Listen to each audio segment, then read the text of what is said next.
constituida por la franja de 20 metros de ancho de tierra firme, transitable y contigua a dichas playas, ubicados en 12 ayuntamientos costeros, y Acapulco cuenta con 86.6 kilómetros.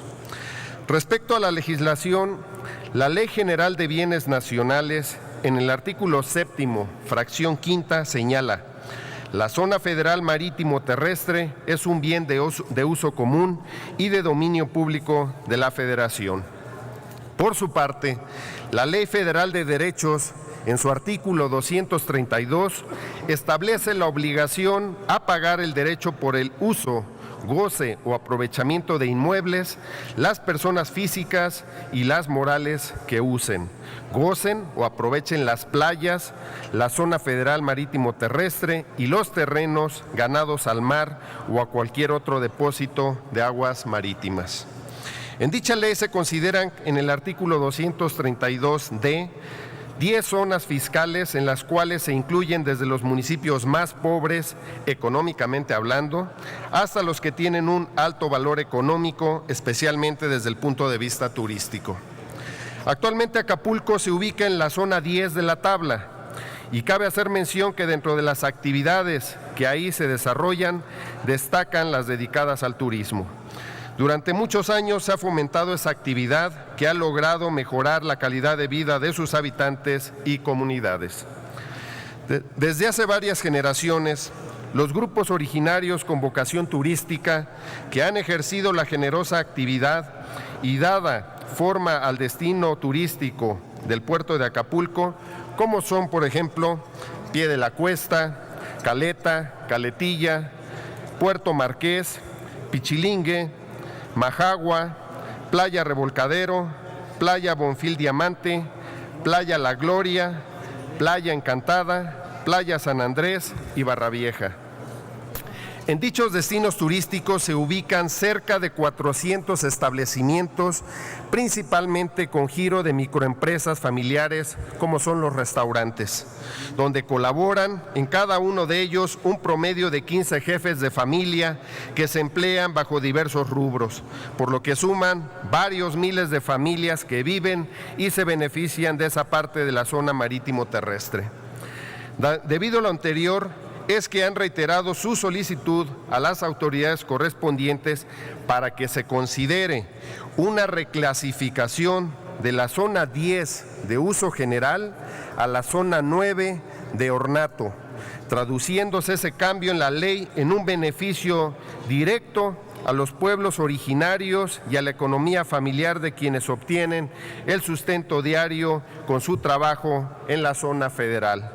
Es por ello que consideramos que es de justicia la reforma que proponemos.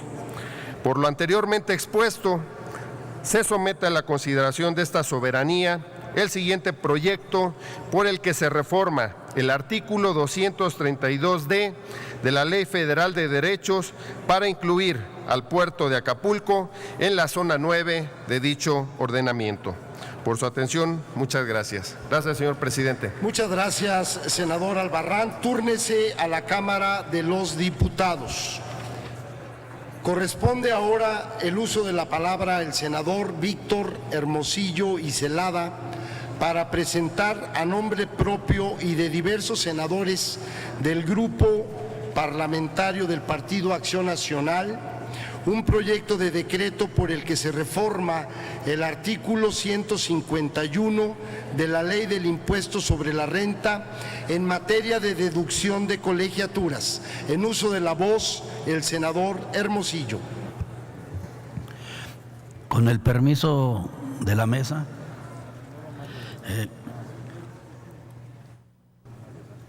Posicionamiento de iniciativa para deducciones de colegiaturas. Agradezco a los senadoras y senadores que me acompañan en esta propuesta. Debo decirles que logré el apoyo del Grupo Parlamentario del PAN y los más que se quieran adherir a esta propuesta.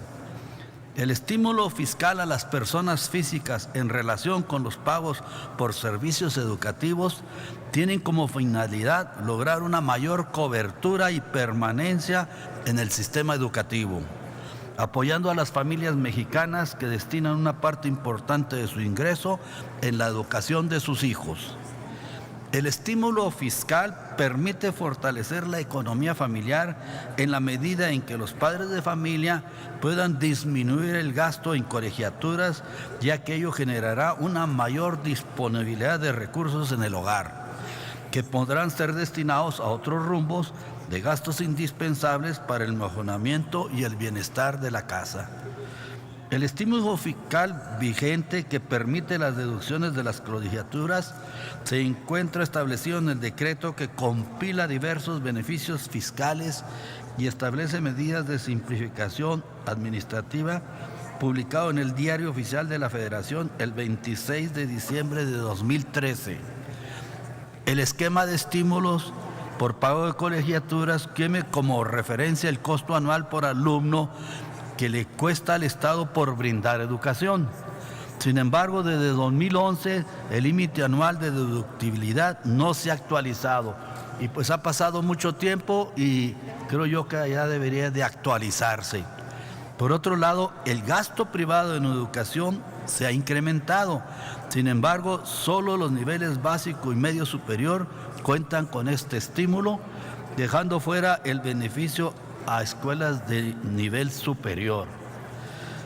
En el ciclo escolar 2016-2017 se contaban con 5.311 escuelas de educación superior, de las cuales el 75 correspondían a escuelas particulares.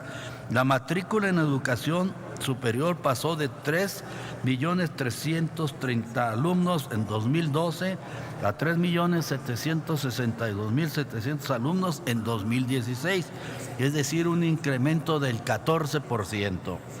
La cobertura en nivel superior se encuentra en apenas el 31.1%, cuando el gobierno al principio de esta administración ofreció que pudiéramos llegar al 40%. No vamos a llegar al 40% en cobertura en educación superior. Sin embargo, la demanda de lugares de educación superior crece y el número de escuelas públicas para este nivel es insuficiente, por lo que se debe hacer frente a este problema. Existen diferentes problemas que impiden que los alumnos puedan acudir a las escuelas o sencillamente es la falta de escuelas en diferentes niveles. Por lo que si el gobierno no es capaz de brindar educación para todos, tenemos que apoyarnos de las escuelas privadas, que en muchos casos son instituciones con un alto prestigio académico. De acuerdo al estudio Panorama de la Educación 2017 de la OCDE, en México solo el 17% de las personas entre 25 y 64 años logran tener estudios superiores. Asimismo, destaca que las personas con un alto nivel educativo generalmente tienen mejor salud, están más comprometidas socialmente y tienen tasas de empleo más elevadas, así como retribuciones relativamente mayores. Actualmente las escuelas particulares están ganando terreno y se han vuelto un pilar de la educación. Sin embargo, el marco fiscal actual no apoya a la educación superior. Es necesario plasmar dentro de la ley del impuesto sobre la renta los incentivos y apoyos para que las escuelas particulares sean una opción viable y así ampliar la cobertura en todos los niveles educativos. Para que se pueda realmente fortalecer la economía familiar, disminuyendo el gasto por los servicios de enseñanza, es necesario que la deducción de las colegiaturas sea actualizado. Recordemos que un lugar ocupado en una escuela privada puede ser un lugar más para un alumno de bajos recursos en la escuela pública.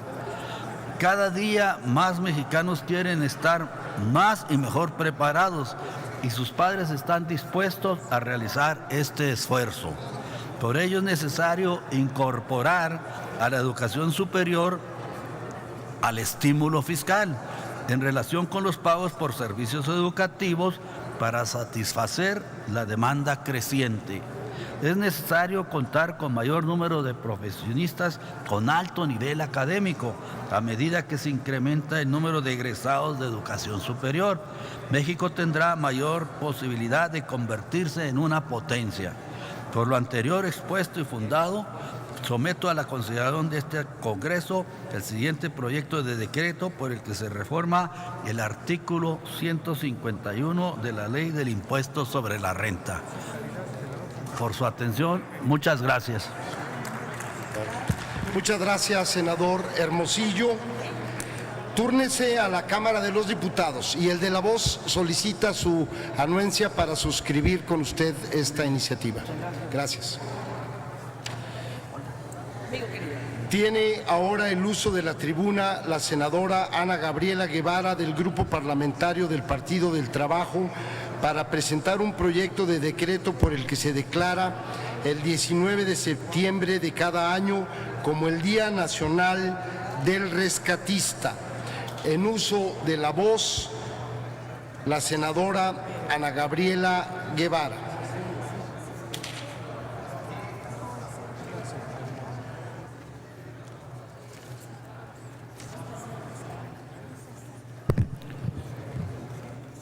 Su venia, presidente, honorable asamblea, muy buen día tengan todas y todos.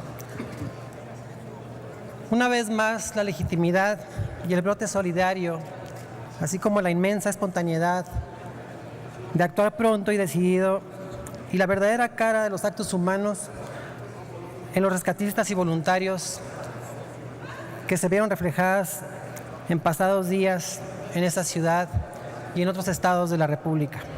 Una vez más, el lado oscuro de los aparatos de una gobernabilidad errática, la contención a la organización ciudadana y los cercos que impiden el arrojo de los ciudadanos.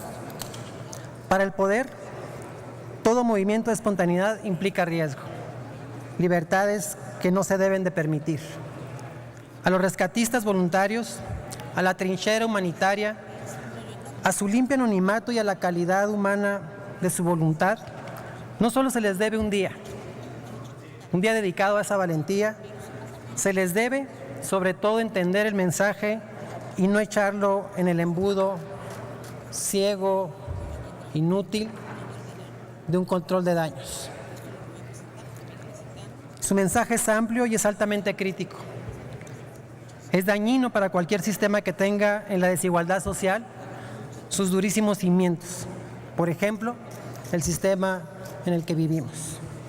Primero salvar a quien sea.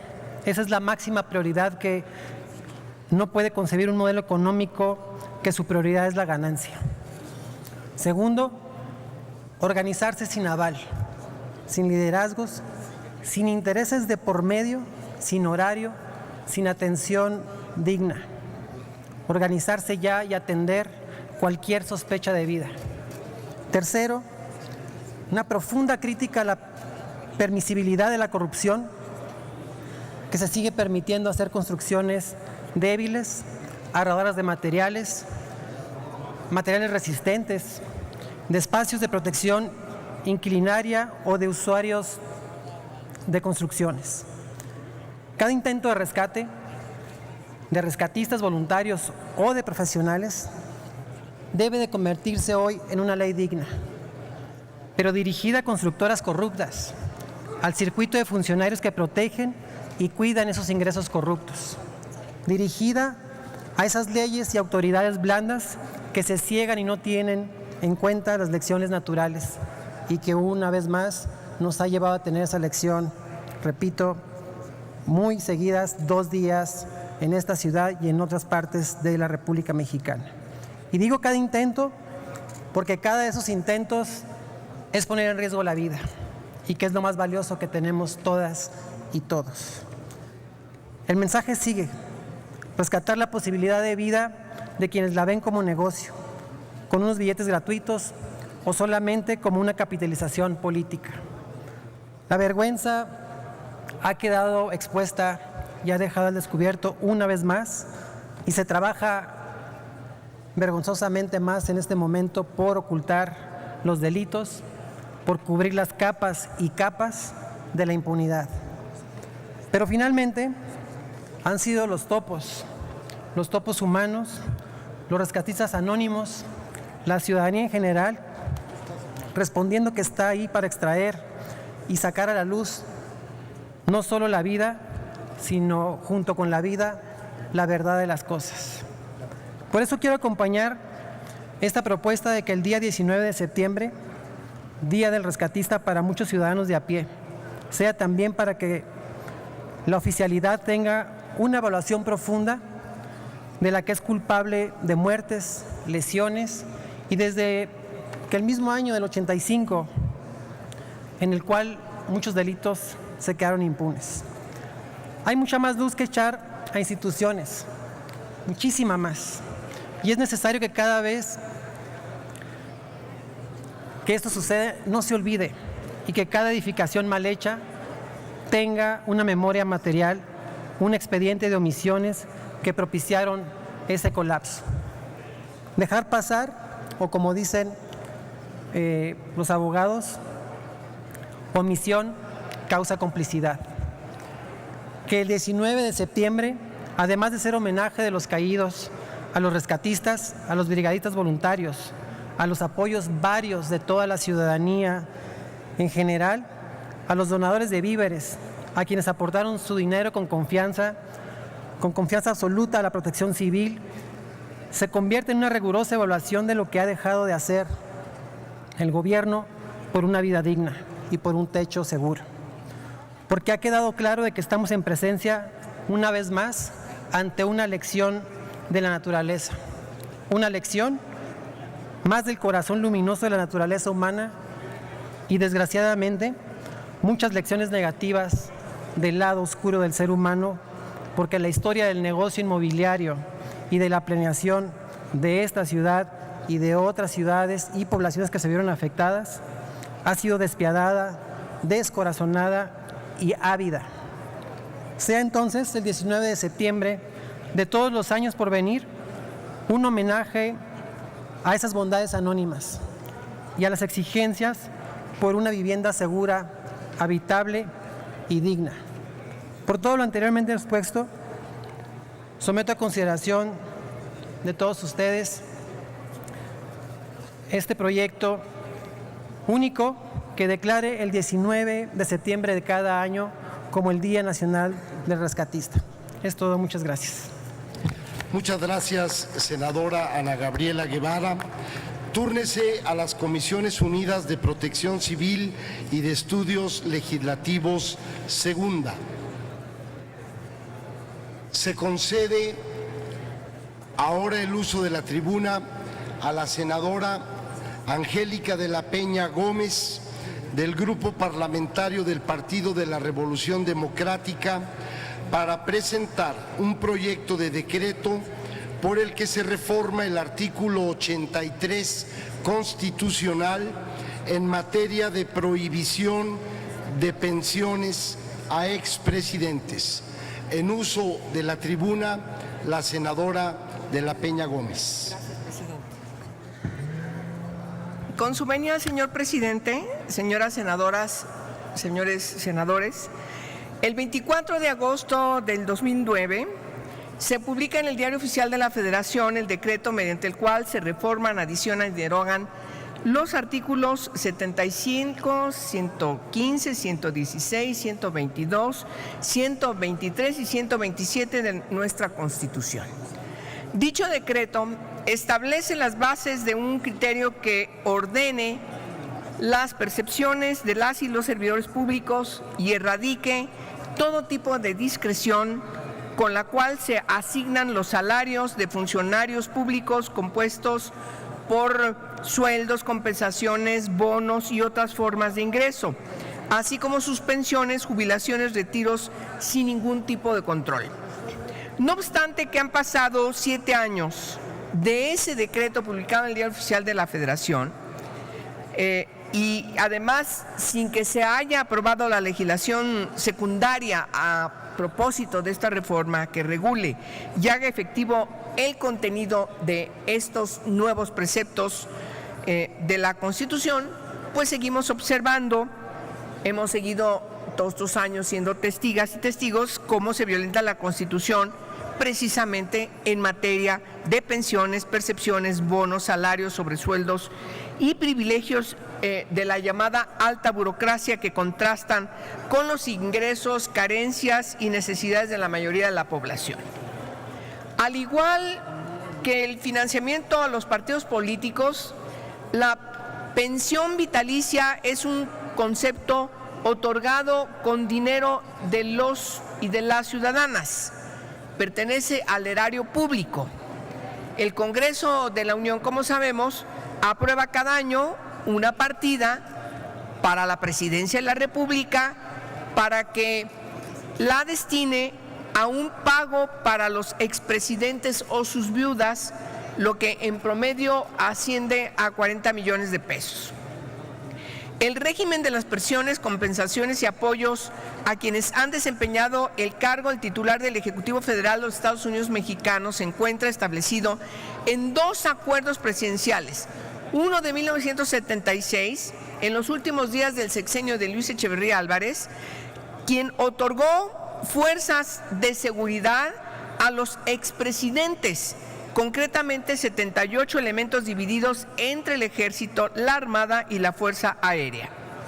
El acuerdo 2763-bis, firmado por Miguel de la Madrid cuando era presidente, estableció los beneficios y prestaciones de quienes se desempeñan como primer mandatario y que obtendrían a partir de que concluya su administración de acuerdo a lo siguiente. Primero, se estableció una pensión vitalicia de 205,122 pesos. 2, tendrán derecho a todas las prestaciones de seguridad social que correspondan a su cargo, que incluye seguro de vida y seguro de gastos médicos mayores. 3, al fallecer sus cónyuges tienen derecho a pensión vitalicia equivalente al 80% del sueldo que perciba su esposo durante el primer año. El monto se reducirá 10% cada año hasta llegar a 50% del total del sueldo. 4, los hijos de los expresidentes cuentan con seguro de gastos médicos mayores durante todo el tiempo que transcurra hasta que cumpla la mayoría de edad. 5, cada expresidente tendrá a su disposición un equipo de seguridad adscrito al Ejército, a la Armada y a la Fuerza Pública y 25 empleados de la Federación. De acuerdo con la respuesta otorgada por la Presidencia de la República a la solicitud de información número 021-0000-174214 a través del sistema Infomex, a enero de 2015 son expresidentes 3 y son 2 cónyuges quienes recibirán esta pensión. En la respuesta se indica que los expresidentes de la República reciben una pensión que asciende a 205,122 pesos mensuales y se entregaban pensiones a 2 cónyuges por 101,718 pesos y 81,494 pesos. En la misma se incluye que indique el número de personal de seguridad asignado por expresidente, lo cual no fue proporcionado argumentando cuestiones de seguridad. En noviembre de 2012, antes de dejar la presidencia, Felipe Calderón publicó cambios al reglamento del Estado Mayor para estipular que los expresidentes podían mantener el mismo número de elementos del Estado Mayor presidencial que tenían asignados para su seguridad y la de su familia. Hasta el momento, los expresidentes Luis Echeverría, Vicente Fox y Felipe Calderón son quienes conservan su pensión vitalicia. La pensión vitalicia ha sido objeto de controversia y peticiones para que sea eliminada.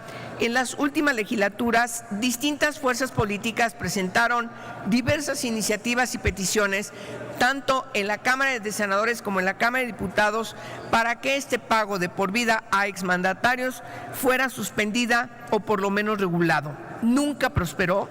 Así, este año y en estos días, derivado de los sismos, el pago cumple 30 años. ciudadanos a través de redes sociales y de la plataforma change.org han solicitado que se retire la pensión vitalicia a expresidentes de México y ese dinero se destine a reconstruir el futuro de los damnificados de los sismos del pasado 8 y 19 de septiembre en los estados de Oaxaca, Puebla, Chiapas, Guerrero, Morelos, Estado de México y la Ciudad de México.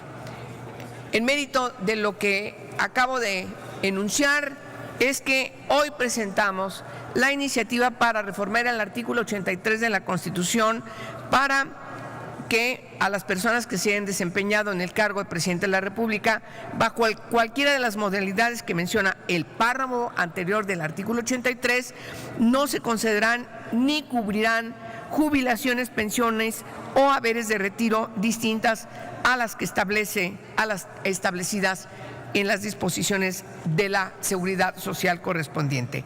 Es cuanto. Muchas gracias por su atención. Muchas gracias, senadora Angélica de la Peña Gómez. Túrnese a las Comisiones Unidas de Puntos Constitucionales, de Gobernación y de Estudios Legislativos, segunda.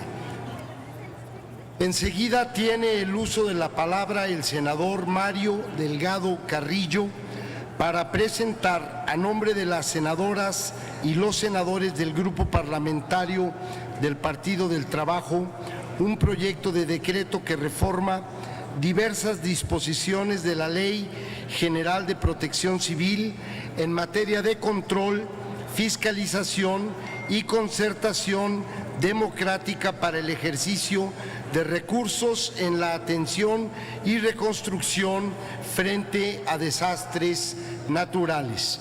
En uso de la voz, el senador Delgado Carrillo.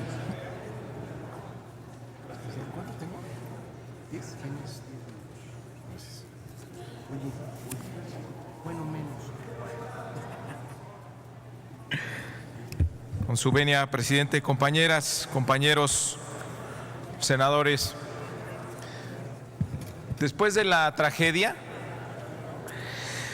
la mayor preocupación es que la gente afectada efectivamente sea atendida y que haya mucha transparencia en el ejercicio de los recursos. El instrumento que tiene el gobierno mexicano para enfrentar una tragedia es el Fonden.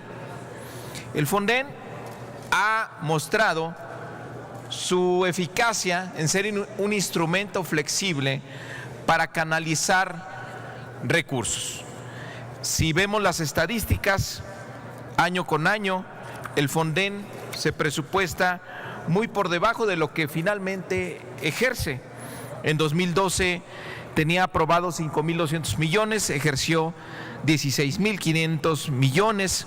En 2013 de 5.500 a 21.000, en 2014 de 7.000 a 36.000, en 2015 de 6.000 a 16.000 y así lo vemos. Es decir, sí hay la posibilidad de que el Fonden tenga recursos. Estamos seguros que va a haber recursos para la atención de la población afectada.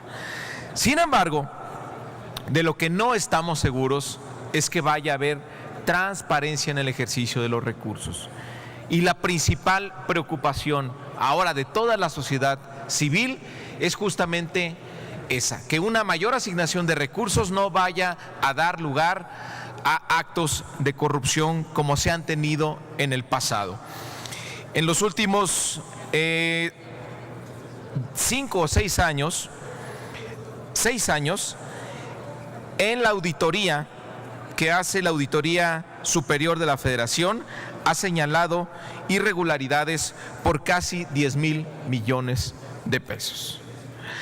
También tenemos que mencionar que los sismos que han azotado a nuestro país en septiembre han dado cuenta de que es la sociedad organizada la que tiene mayor posibilidad y efectividad ante casos de desastres naturales. Esta experiencia tiene que ser recogida en los instrumentos jurídicos y en el ejercicio de los recursos en caso de desastres. Las reglas de operación hasta el momento omiten cualquier participación de la población en la determinación de las acciones para enfrentar los daños por desastres naturales. El gobierno de manera unilateral decide y los afectados no opinan. El día de hoy presentamos, mis compañeros y su servidor, una serie de reformas a la Ley General de Protección Civil, también a la Ley de Transparencia y a la Ley de Desarrollo Social y Ley de Entidades Paraestatales, para garantizar la transparencia, pero también la participación social. Debemos canalizar toda esta energía social que ha detonado la emergencia para que la participación social ciudadana sea parte de las decisiones de la atención de desastres y de la fiscalización. ¿Qué proponemos? Que en la Ley General de Protección Civil se establezcan comités técnicos especializados en cada una de las entidades donde ocurra un desastre natural, para que se pueda invitar a las universidades, a las cámaras a las cámaras privadas, a los colegios de ingenieros, de arquitectos, a toda la sociedad civil, que se forme un comité técnico y desde ahí se dirijan las labores de reconstrucción. También es necesaria la formación de comités de vigilancia por ley que estén establecidos en la Ley de Protección Civil, que la fiscalización y transparencia no sea un ejercicio aislado de la sociedad civil y que dé resultados insuficientes, que no sea a disposición a la voluntad del gobierno que esto pueda hacerse más transparente o no, sino que por ley haya comités de vigilancia coordinados por las organizaciones de la sociedad civil. La otra, obligar a que haya mesas de concertación con los afectados, que se tome en cuenta la ciudadanía, la población afectada, que opine cuál es la mejor manera de regresar a la situación anterior, de reponerle su pérdida patrimonial o de otro o material. Mesas de concertación con los afectados y damnificados mediante los representantes que ellos mismos designen en estas mesas de concertación, y como se hizo en la Ciudad de México en la experiencia de 85, se firmen convenios donde se establezcan las acciones y los plazos para ellas. También es necesario que en la Ley de Protección Civil se establezcan algunos rubros mínimos de los cuales deben ser atendidos ante una emergencia. Actualmente, la Secretaría de Gobernación, al establecer las reglas de operación del fondo, determina prácticamente todo. Y hay una visión muy inmediata de la atención de la emergencia. Debemos tener una visión un poquito más de mediano plazo, donde puedan ser considerados daños, pérdidas, como la vivienda de la gente.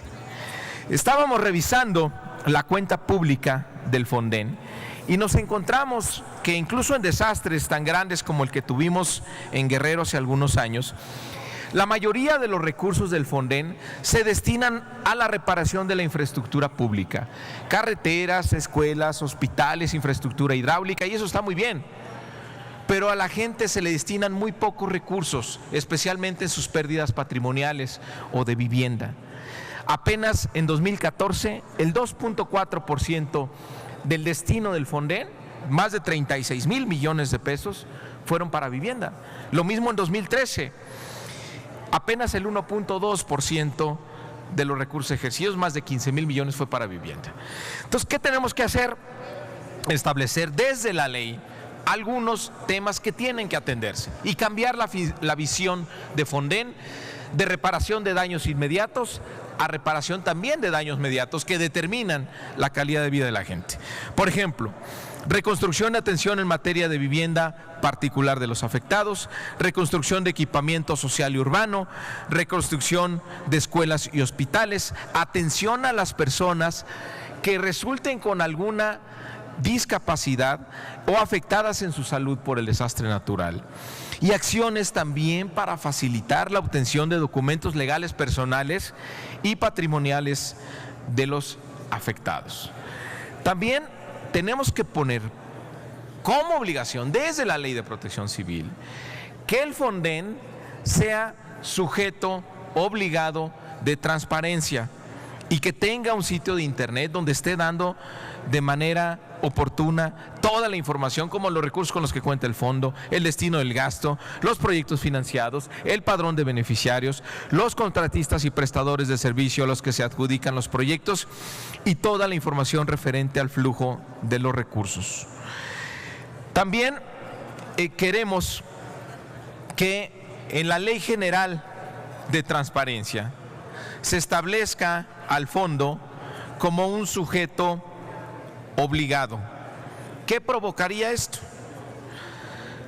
Que se tendría que poner a disposición del público la siguiente información: recursos en especie, bienes sustantivos que reciba y el informe detallado de su ejercicio y destino final. Estimación y cuantificación de daños, acciones emergentes, apoyos parciales inmediatos y los recursos transferidos. Informe mensual de recursos y apoyos destinados a la atención de emergencias y desastres. Estado de cuenta del fideicomiso de manera mensual. Mecanismos de vigilancia, control, auditoría. Listado de particulares titulares de contratos a los que se asignen recursos para los daños, contratos, convenios o instrumentos, en fin, se vuelva sujeto de transparencia y que no haya ninguna posibilidad de que sea información reservada. Y por último, para cerrar esta pinza, queremos que se utilice la figura del testigo social, que hace cerca de 10 años se introdujo en todas las licitaciones públicas para que hubiera un representante de la sociedad y garantizar la transparencia, que se incorpore la posibilidad de que haya testigos sociales en el ejercicio de los recursos del Fonden. Hay que recordar que un testigo social tiene como funciones observar las diversas etapas y actos de una licitación, proponer mecanismos que hagan más transparente y equitativo dicho proceso y rendir un informe a la sociedad.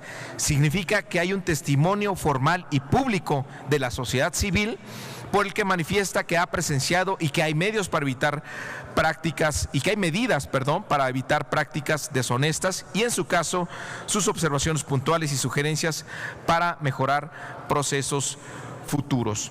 Entonces, esta serie de reformas al testigo social hay que modificar la Ley Federal de las Entidades Paraestatales y también la Ley General de Desarrollo Social y la Ley Federal del Presupuesto y Responsabilidad Hacendaria. Entonces, con esta serie de iniciativas, la fiscalización de los recursos no quedaría contentillo del gobierno y no quedaría actualmente como está, que sabemos que es insuficiente.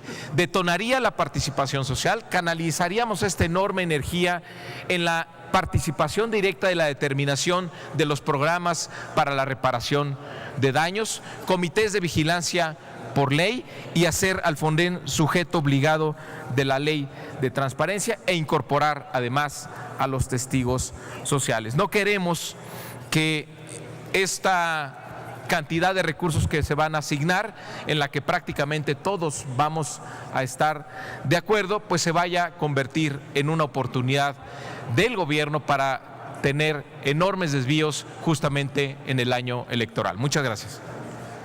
Muchas gracias, senador Mario Delgado Carrillo. En un solo acto, el senador Mario Delgado ha presentado 3 iniciativas. Voy a ceder primero el uso de la voz a la senadora Mariana Gómez del Campo, que ha solicitado la voz, y después a la senadora Dolores Padierna, y notificaré a la Asamblea los turnos correspondientes a las 3 iniciativas presentadas por el senador Mario Delgado. En uso de la voz, la senadora Mariana Gómez del Campo. Muchas gracias. Solamente para felicitar al senador Mario Delgado por estas iniciativas. Me parecen muy atinadas que en este momento pudiesen procesarse en las comisiones pertinentes y solicitarle si pudiese firmar estas iniciativas. Senador Mario Delgado. El senador Delgado es anuente. Primero tiene el uso de la palabra la senadora Dolores Padierna desde su escaño. En el mismo sentido, solicitar si me permitiera el senador Delgado, suscribir sus iniciativas. Están basadas en varias auditorías practicadas por la Auditoría Superior de la Federación y muchos otros datos muy importantes que él dio. Me parece de lo más oportuno, necesario tomarlas en cuenta. Muchas gracias. Muchas gracias, senadora Dolores Padierna. El senador Mario Delgado ha expresado su aquiescencia para que quienes así lo deseen sean suscriptores de la misma. Es el caso del senador Héctor Larios. Y solicito a Servicios Parlamentarios, don Víctor Hermosillo, que tome nota de los senadores que soliciten firmar las iniciativas del senador Mario Delgado.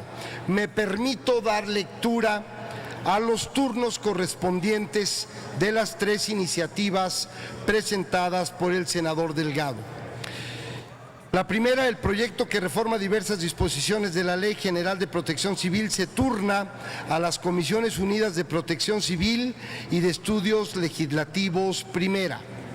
El proyecto que adiciona la Ley General de Desarrollo Social, la Ley Federal de las Entidades Paraestatales y la Ley Federal de Presupuesto y Responsabilidad Hacendaria se turna a las Comisiones Unidas de Desarrollo Social y de Estudios Legislativos.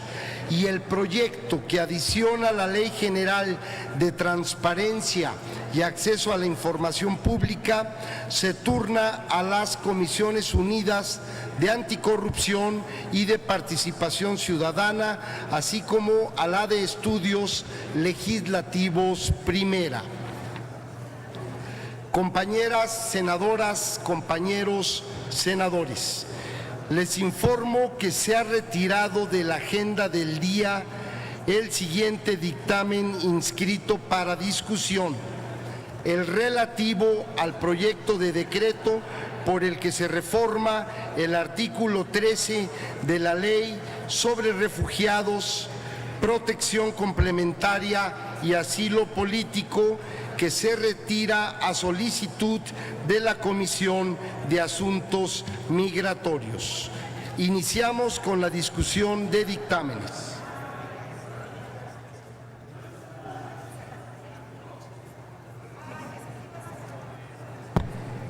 Tenemos la segunda lectura de un dictamen de las Comisiones Unidas de Relaciones Exteriores, América Latina y el Caribe, de Relaciones Exteriores y de Ciencia y Tecnología, con proyecto de decreto por el que se aprueba el convenio de cooperación técnica y científica entre México y la Organización de Estados del Caribe Oriental. Debido a que se encuentra publicado en la Gaceta de este día, consulte a la Secretaría, a la Asamblea, en votación económica, si se omite la lectura. Por instrucciones de la Presidencia, le pregunto a la Asamblea si se omite la lectura del dictamen. Quienes estén por que se omita, a favor de manifestarlo levantando su mano. De la misma forma, les pediríamos, quienes estén por que no se omita la lectura del dictamen, a favor de levantar su mano. Le informo, presidente, que sí se omite la lectura del dictamen. Gracias, secretaria. Se concede el uso de la palabra a la senadora Mariana Gómez del Campo para presentar el dictamen a nombre de la Comisión de Relaciones Exteriores, América Latina y el Caribe. Tiene el uso de la voz la senadora Gómez del Campo.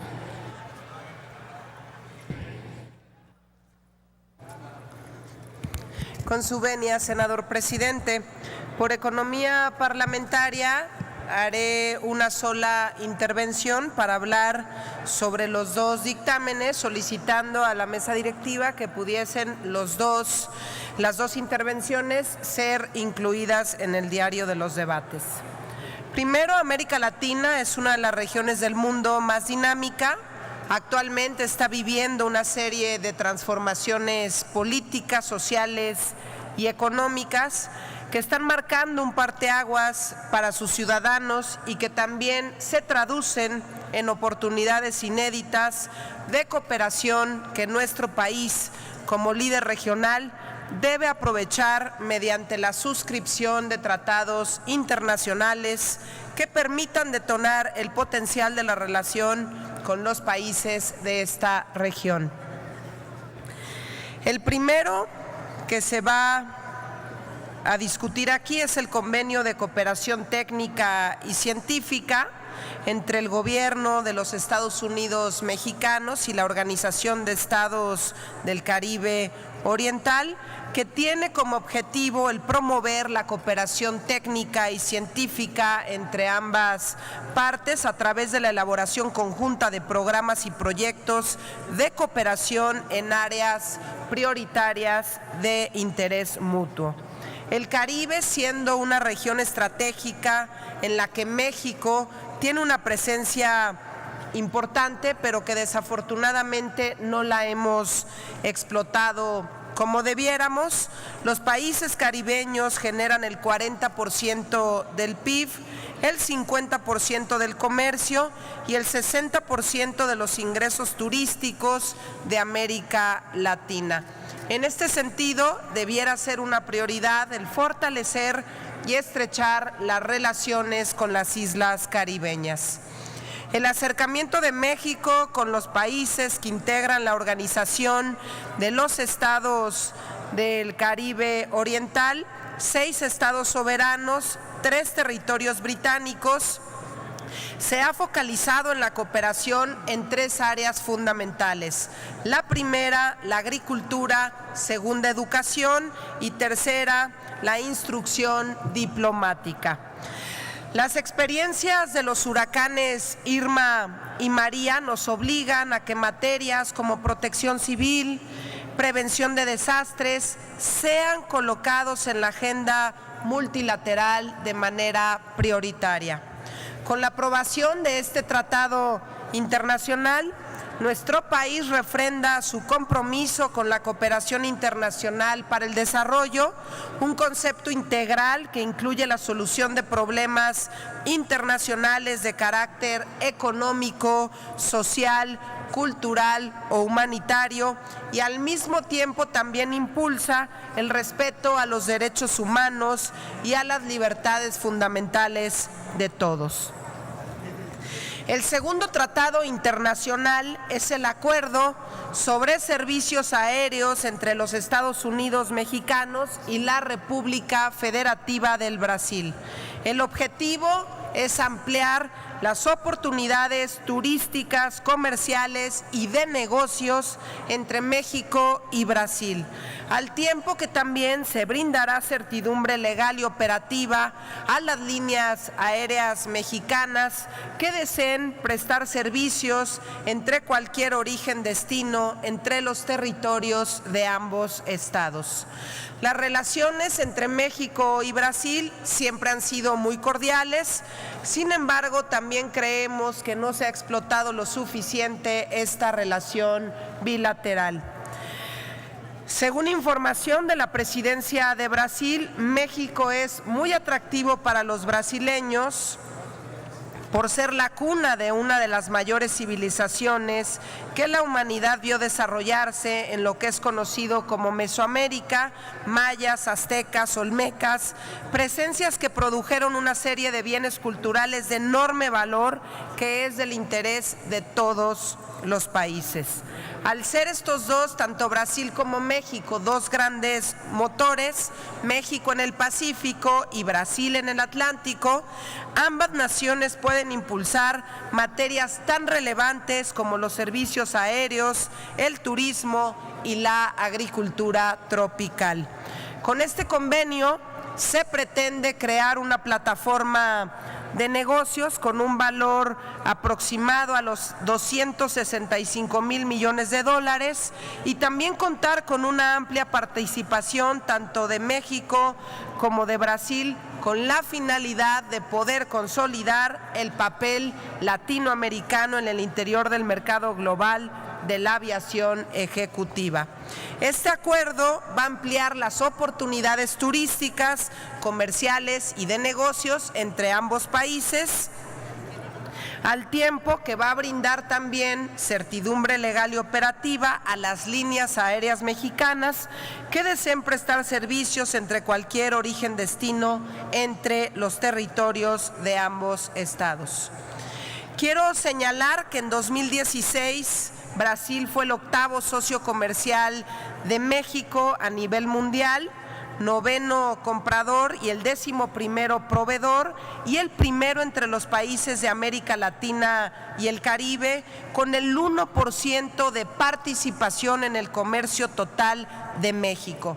En 2016 también el comercio bilateral se ubicó en 7.788 millones de dólares, con exportaciones por 3.056 millones de dólares, importaciones por 4.732 millones de dólares en 2016.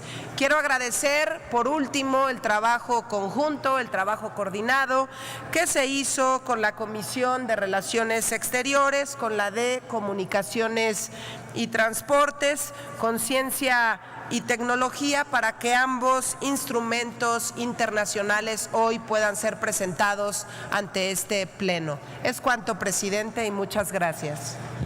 Gracias, senadora Gómez. Se concede ahora el uso de la palabra a la senadora Gabriela Cuevas Barrón para presentar el dictamen a nombre de la Comisión de Relaciones Exteriores. Tiene el uso de la tribuna la senadora Gabriela Cuevas.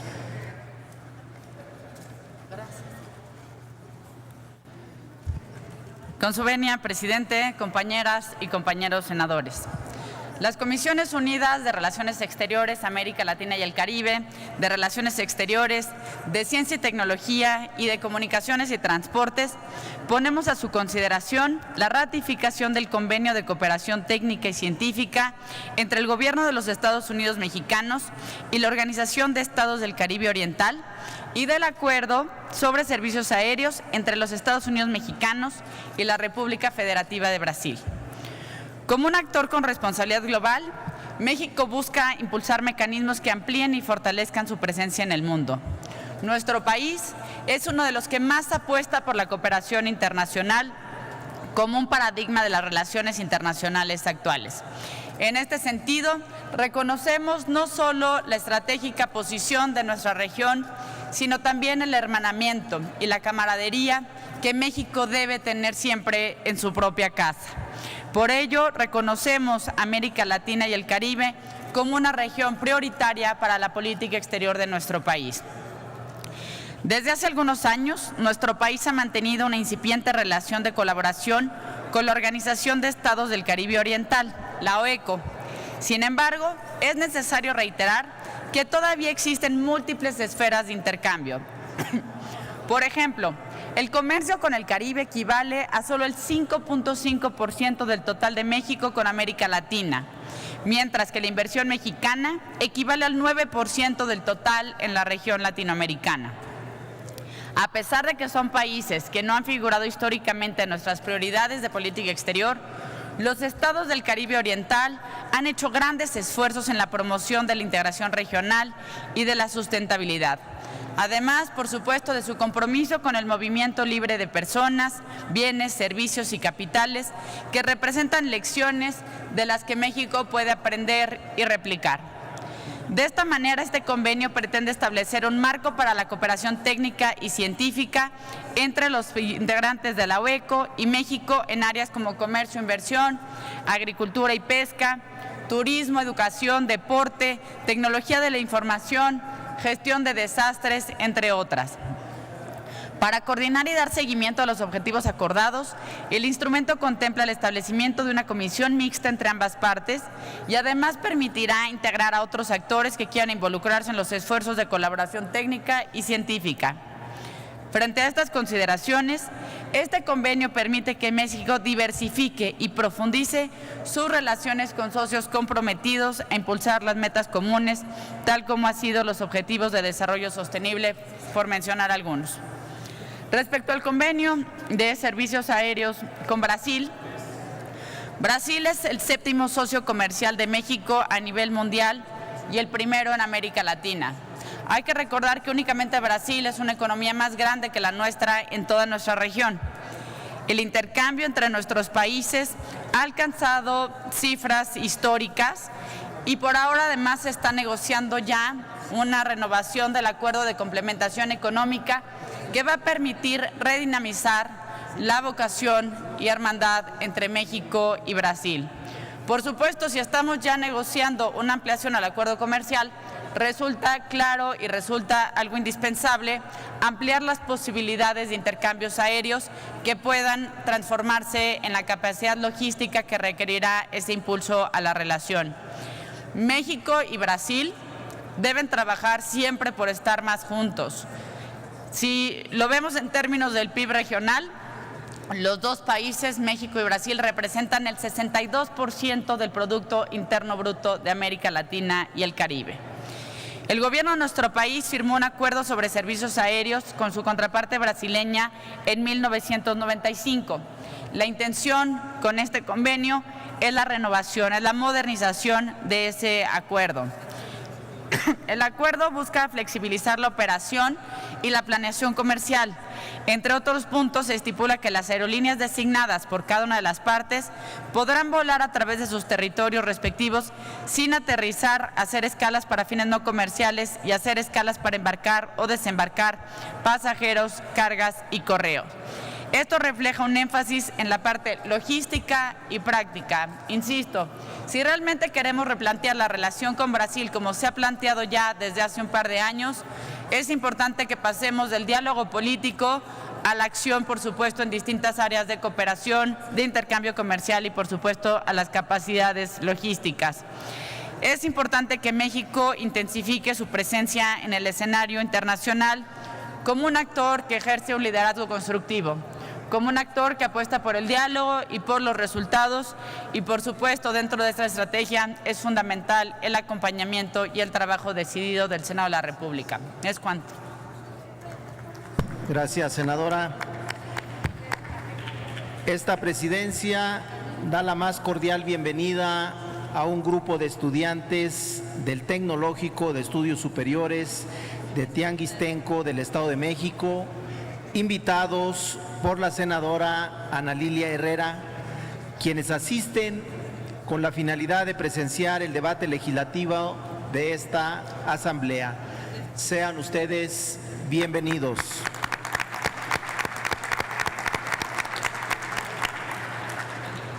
Tiene ahora el uso de la tribuna el senador Patricio Martínez García para presentar el dictamen a nombre de la Comisión de Ciencia y Tecnología. Tiene el uso de la tribuna el senador Patricio Martínez.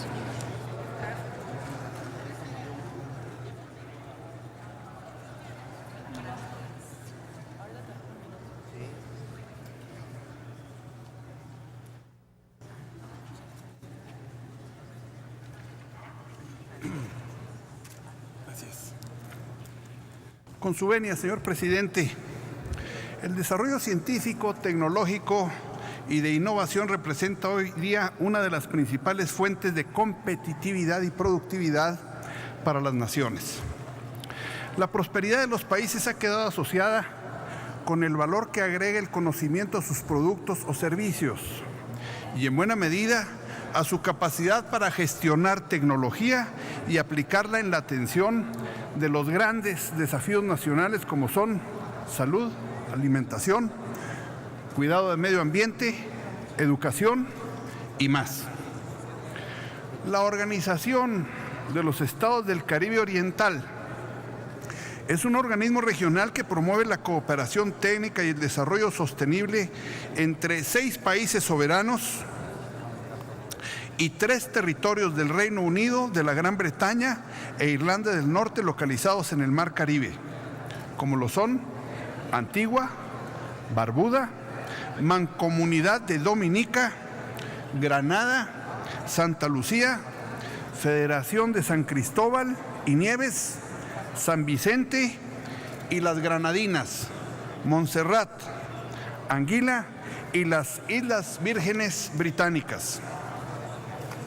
Este convenio de cooperación técnica y científica entre el Gobierno de los Estados Unidos mexicanos y la Organización de los Estados del Caribe Oriental, firmado en la Ciudad de México el 11 de septiembre de 2014 y enviado al Senado de la República para su ratificación el día 3 de marzo de 2016, tiene como objetivo promover la cooperación técnica y científica entre México y dicha organización a través de la elaboración conjunta de programas y proyectos de cooperación en áreas prioritarias, entre las que se destacan las relativas al comercio e inversión, agricultura y pesca, salud, educación y deporte, tecnologías de la información, turismo, justicia y gobierno, seguridad pública, gestión ante desastres, gestión ambiental, aviación civil y puertos marítimos. Cualquier otra área que sea convenida por las partes. Este instrumento de cooperación internacional busca promover el intercambio de expertos, información y capacitación, así como el desarrollo de proyectos en el ámbito tecnológico, estimular la movilidad de estudiantes y apoyar el intercambio de programas entre centros de investigación de México e instituciones de educación superior. Nuestras universidades y centros de investigación jugarán un papel protagónico en las acciones específicas que se desprendan de este convenio, por lo que es importante promoverlo y buscar que las instituciones de educación superior del país, nuestras, lo aprovechen para impulsar la generación de nuevo conocimiento y la movilización de recursos humanos que les permitan estudiar y fortalecer sus tareas de investigación mediante el acercamiento a problemáticas que son comunes entre México y estos países, como lo es el cuidado del medio ambiente y la prevención y atención de desastres naturales, tema que lamentablemente hoy día resulta más que vigente en nuestro país y esa organización. Aquí, sismos y huracanes. Allá, los huracanes que han golpeado severamente a esa región. Por otra parte, este convenio fortalecerá e impulsará los trabajos de colaboración técnica y científica que nuestro país ya realiza con los países del Caribe Oriental.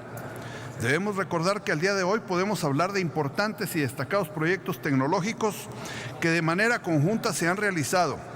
Tal es el caso del desarrollo de plantas de coco resistentes a las plagas, el Centro de Capacitación para Agricultores donado por el gobierno mexicano, así como el exitoso programa de becas para el desarrollo de estudios de licenciatura y posgrado.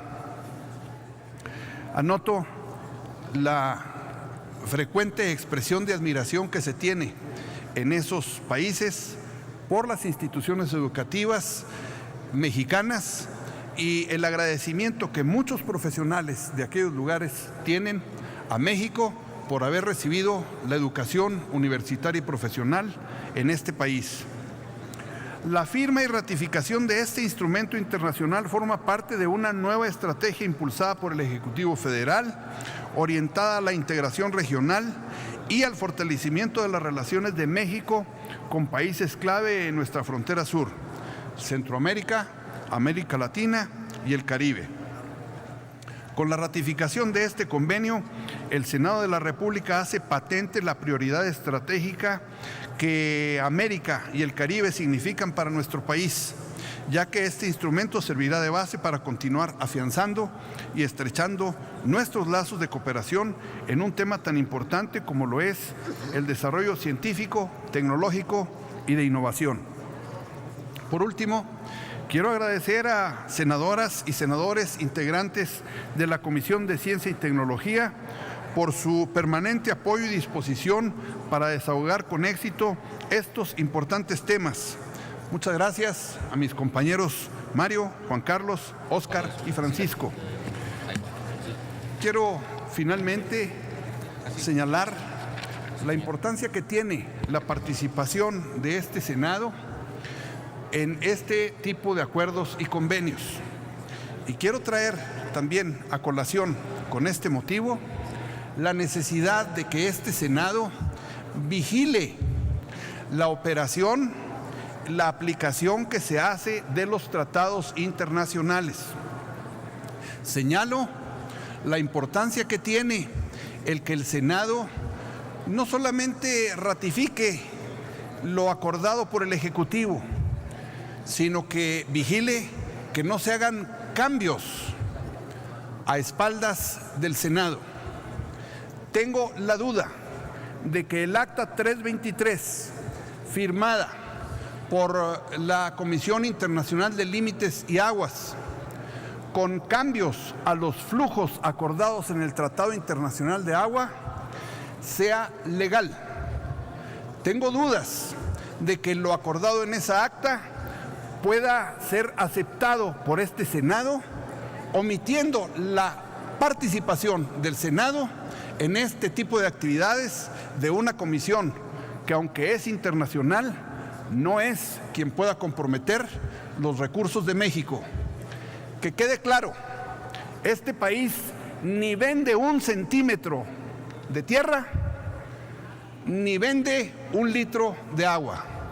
Señalo esto porque hay situaciones que debemos estudiar en este Senado y discutirlas al respecto de esas actas. Muchísimas gracias.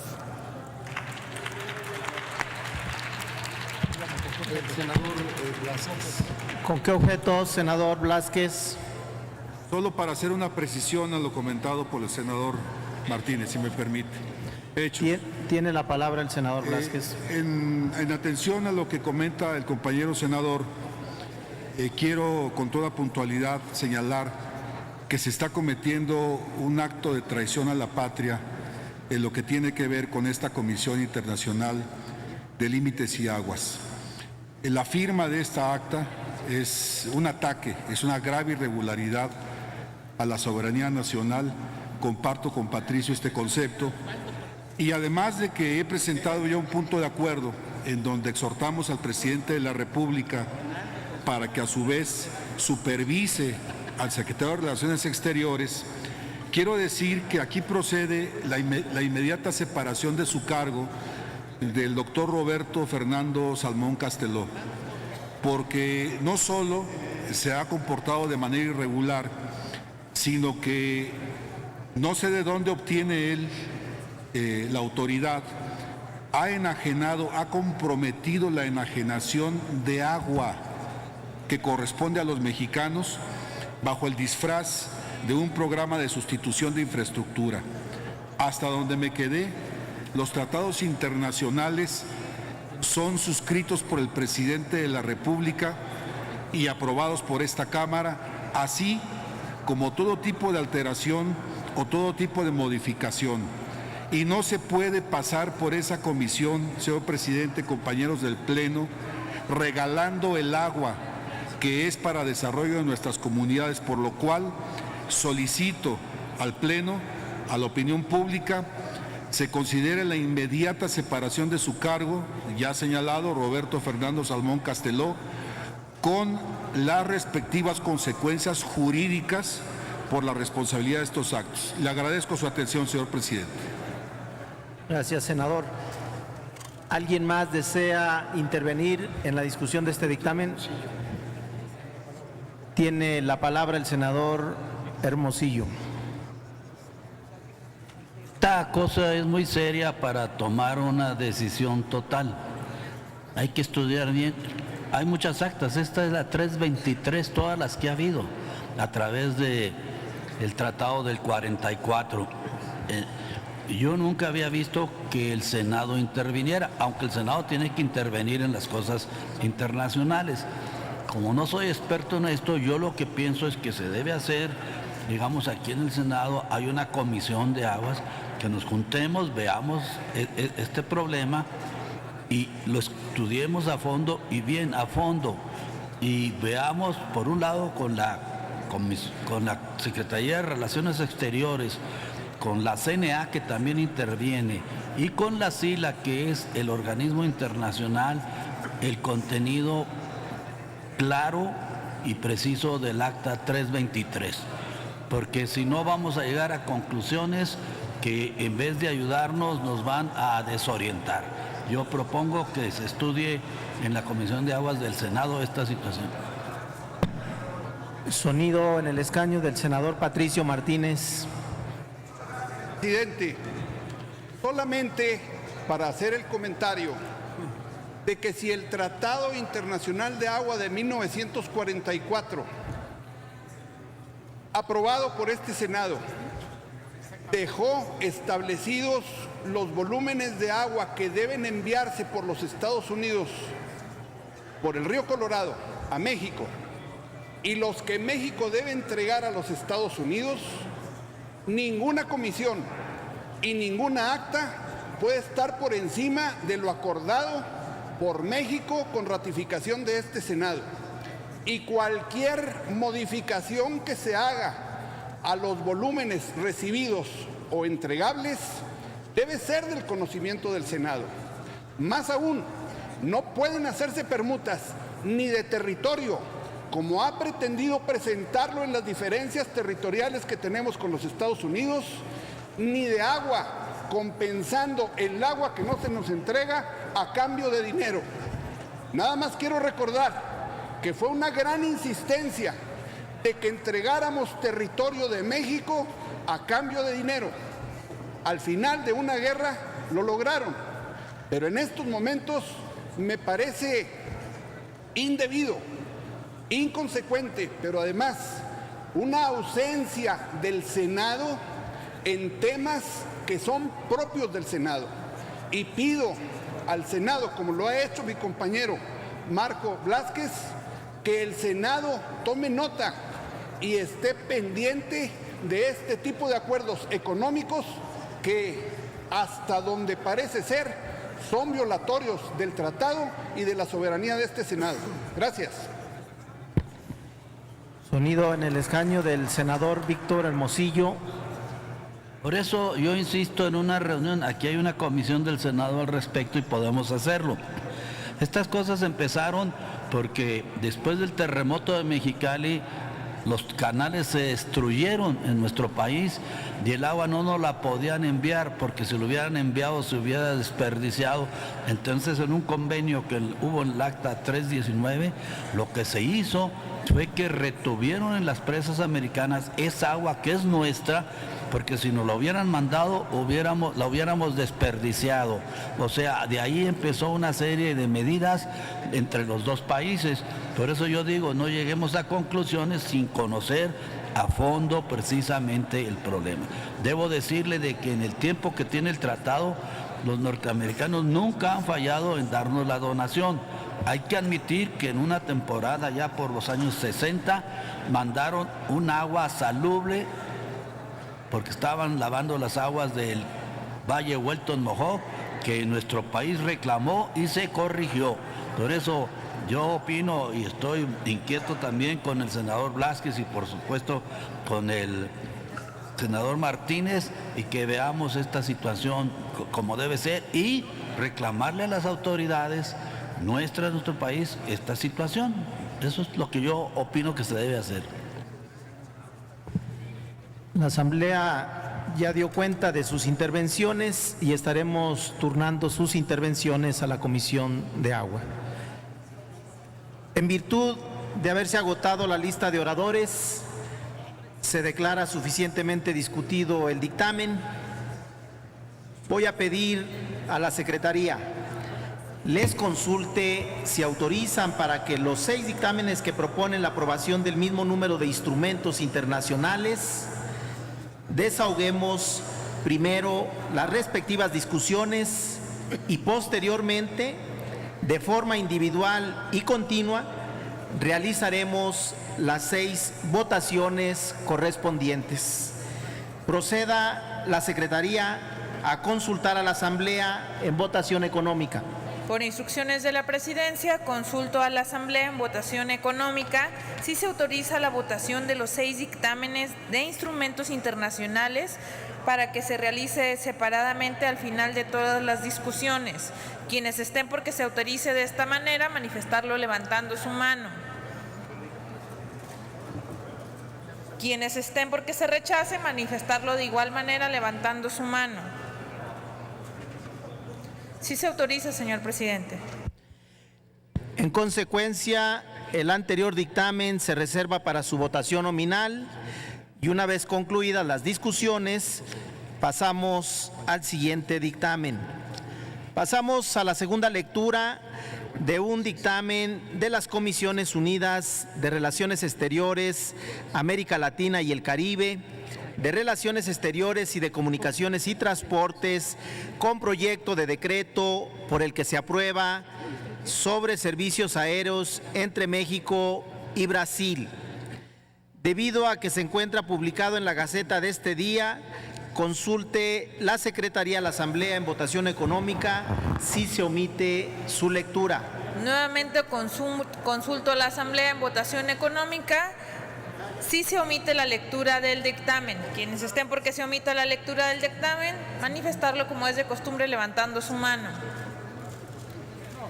Quienes estén porque se rechace, favor de levantar su mano. Sí se omite la lectura, presidente. Gracias, secretaria. Las presidentas de las Comisiones de Relaciones Exteriores y Relaciones Exteriores de América Latina y el Caribe hicieron la presentación del dictamen en su intervención de hace unos momentos.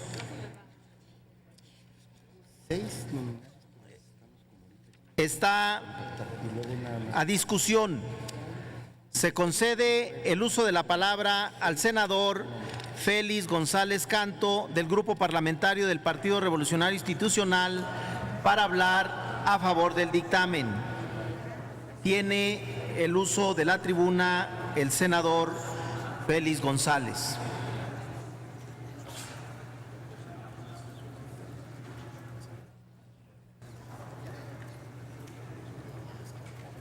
Muy bien. Adelante. Adelante, senador. Gracias. Con su permiso, señor presidente, compañeras y compañeros legisladores, Brasil y México representan las más grandes economías de América Latina. Juntos constituyen el 65% del PIB de la región. Los vínculos entre ambas naciones se han caracterizado al paso de los años por la fraternidad, por la amistad y por el respeto. Las relaciones económicas son importantes. Brasil, hay que destacarlo, es el principal socio comercial de México en América Latina y el octavo a nivel mundial, mientras que nuestro país es el 10º socio comercial de Brasil a nivel global y el segundo en la región. Las relaciones de cooperación entre ambas naciones se han fortalecido en múltiples áreas, como intercambios académicos, intercambios científico-tecnológicos, turismo, medio ambiente, cooperación agrícola y recientemente en el área de la aviación. En los últimos años, México y Brasil se han fortalecido en la industria aérea. Ambos consolidan el papel principal en Latinoamérica dentro del mercado global de la aviación ejecutiva.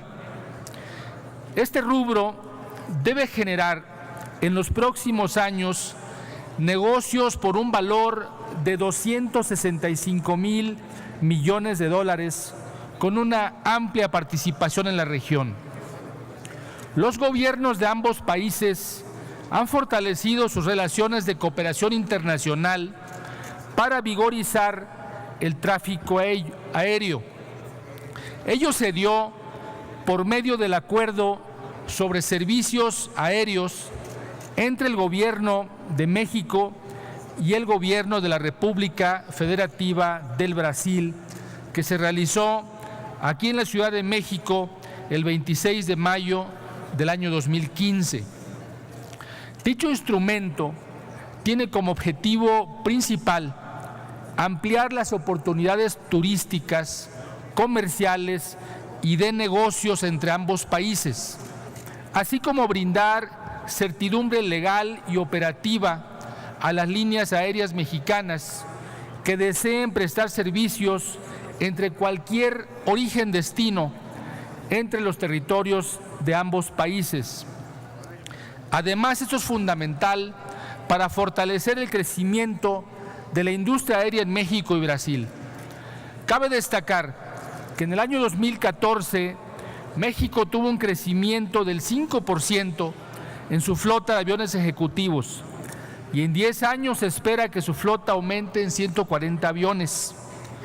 Una de las prioridades de la actual política exterior es la diversificación de los socios comerciales de nuestro país, entre ellas la profundización de los procesos de integración en marcha y la ampliación del diálogo y la cooperación con los países de América Latina. En este sentido, el acuerdo sobre servicios aéreos entre México y Brasil, sin duda, nos va a fortalecer a ambas naciones y nos va a fortalecer sobre todo al coadyuvar a mejorar la industria aérea de nuestro país con mayores oportunidades turísticas, comerciales y de negocios que indudablemente se van a traducir en un mejor desarrollo para todos los mexicanos. Brasil y México son los destinos más visitados de América Latina. Recientemente México se posicionó como el 8º país más visitado del mundo. Esto con base en el ranking 2016 de la Organización Internacional de Turismo. Proporcionemos a nuestro país los instrumentos que nos faciliten y nos permitan crecer y sobre todo intensificar los vínculos de cooperación con naciones hermanas como Brasil. El acuerdo sobre servicios aéreos camina en esta dirección. Compañeras y compañeros legisladores, las relaciones México-Brasil forman parte de la agenda de diversificación comercial que impulsa el Gobierno de la República para ampliar el acceso a nuevos mercados y a fortalecer la presencia de México en aquellos en los que ya está presente. Es por ello que en el grupo parlamentario del PRI apoyamos los acuerdos que proporcionen nuevas oportunidades de mercado y el fortalecimiento de nuestro país, entre ellos la rama fundamental para el crecimiento comercial y turístico de México, de la aviación mexicana. Por lo anterior, les invitamos a votar a favor del presente dictamen. Muchas gracias por su atención. Es cuanto, señor presidente. Gracias, señor senador González.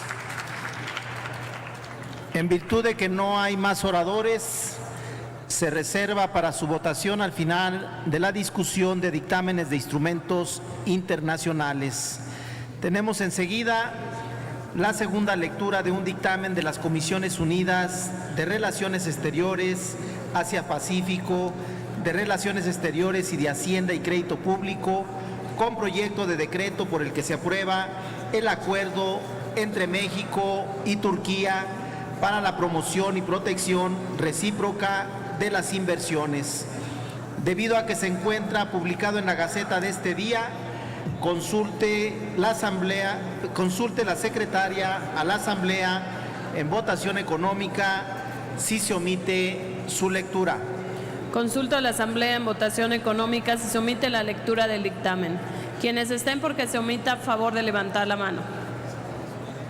Quienes estén porque no se omita, a favor de levantar la mano. Sí se omite la lectura del dictamen, presidente. Gracias, secretaria. Se concede el uso de la palabra al senador Teófilo Torres Corzo para presentar el dictamen a nombre de la Comisión de Relaciones Exteriores Asia-Pacífico. Tiene el uso de la tribuna el senador Torres Corzo. Adelante, señor senador.